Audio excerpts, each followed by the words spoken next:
ഇതാണ് അപകടം ഉണ്ടായ ലോറി കുടുങ്ങി നിൽക്കുന്ന അവസ്ഥ. താഴേക്ക് വലിയ കൊക്കയാണ്, നമുക്കിവിടെ കാണാം. ഈ കൈവരി തകർത്താണ് താഴേക്ക് പോയിട്ടുള്ളത്. 1 മാസം മുമ്പ് തകർന്നിരുന്നു അല്ലേ? നേരത്തെ ഒരു ലോറി ഇവിടെ ഇതിന് മുമ്പും പോയില്ലായിരുന്നോ? 1 മാസം മുമ്പ് തകർന്ന കൈവരിയാണ്. അപ്പോൾ NH ഇതിൻ്റെ എസ്റ്റിമേറ്റും കാര്യവും കൊടുത്ത് കാത്തിരിക്കുകയാണ് കെട്ടാൻ വേണ്ടിയിട്ട്. അതിനടുക്കാണ് ഇന്നത്തെ ഈ വണ്ടി എവിടെ നിന്ന് വന്നെയാണ്? ഇത് ബാംഗ്ലൂരേക്കും. സ്കൂട്ടിയാണ് ലോഡ്. സ്കൂട്ടിയാണ് ഇതിൻ്റെ ഉള്ളിൽ അല്ലേ? ഇങ്ങനെയാണുള്ളത്. ലോറി നിൽക്കുന്നത് കാണിച്ചു തരാം. ഇങ്ങനെയാണ് ലോറി ഉള്ളത്.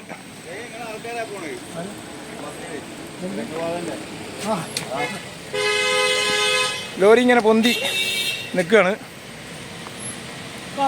ഈ കൈവരി തകർത്താണ് താഴേക്ക് ലോറി പോയിട്ടുള്ളത്. ഇതാണ് ഇതിൻ്റെ ഭീകരത. കണ്ടോ, ഈ കൈവരി ഫുൾ തകർന്നു.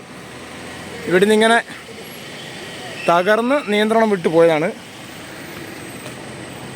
ഞാൻ നേരത്തെ പറഞ്ഞതുപോലെ വലിയ കൊക്ക താഴേക്ക്. ഇതാണ് ആ കൊക്ക.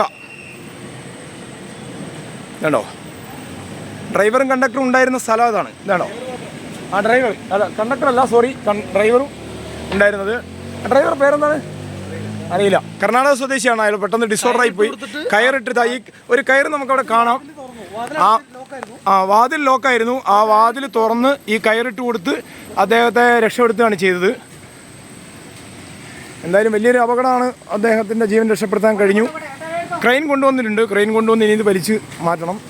അദ്ദേഹത്തെ ഇപ്പോൾ ഹോസ്പിറ്റലാക്കിയിട്ടുണ്ടല്ലേ? അതിനെ തുടർന്നുള്ളൊരു ഗതാഗത കുരുക്കും അനുഭവപ്പെടുന്നുണ്ട് ചുരത്തിൽ. ഇത് 9ാം വളവാണ് കേട്ടോ. താമരശ്ശേരി ചുരത്തിൽ 9ാം വളവിലാണ് സംഭവം ഉണ്ടായിട്ടുള്ളത്.